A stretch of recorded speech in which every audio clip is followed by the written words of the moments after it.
सदक़ा फ़ितर किस पर वाजिब है, किस पर नहीं, और इसकी शरई हैसियत फ़र्ज़ की है या वाजिब की, क्या हुक्म शरअ है। लेकिन इसकी शरई हैसियत वजूब की है, ये फ़र्ज़ नहीं है, इसकी अदायगी वाजिब है।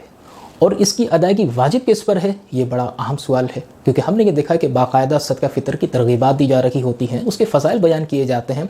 बाज़ औक़ात तो आइम्मा हज़रात ईद उल फ़ितर के दिन सदक़ा फ़ितर पर आधे आधे घंटे के इस पर बयानात करते हैं, लेकिन एक ही सवाल खाली छोड़ जाते हैं कि सदक़ा फ़ितर आखिर वाजिब किस पर है।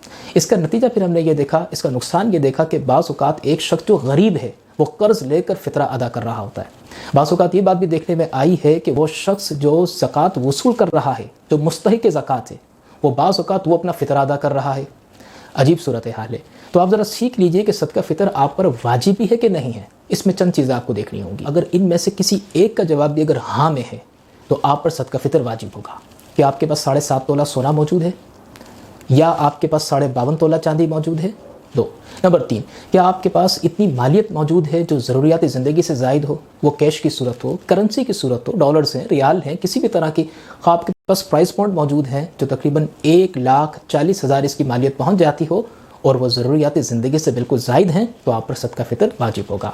चौथा, क्या आपके पास कोई माली तिजारत है, सामान्य तिजारत जो आपने ख़ास बेचने की नीयत से रखा हो, जैसे प्लॉट है, दुकान है, या दुकान का आमतौर पर सामान होता है, इसकी मालियत अगर 1,40,000 तक पहुँच जाती है तो साल गुजरने पर ज़कात भी फ़र्ज़ होगी और ईद उल फ़ितर के दिन फ़ितरा भी वाजिब होगा। इसी तरह फ़र्ज़ कर लें कि सोना है, कुछ चांदी है, कुछ कैश है, इन सब की मालियत तकरीबन 1,40,000 तक पहुंच जाती है तो साल गुजरने पर ज़कात भी फ़र्ज़ होगी और ईद उल फ़ितर के दिन फ़ितरा भी वाजिब होगा।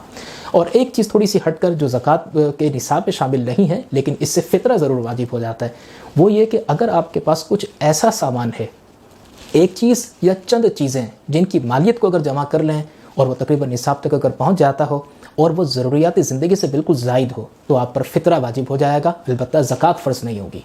मिसाल के तौर पर किसी शख्स के पास कोई मोबाइल है, 1.5 लाख 2 लाख का मोबाइल है जो ज़रूरियात ज़िंदगी में शामिल नहीं है, तो ऐसे शख्स पे ज़कात फ़र्ज़ नहीं होगी लेकिन फ़ितरा वाजिब होगा।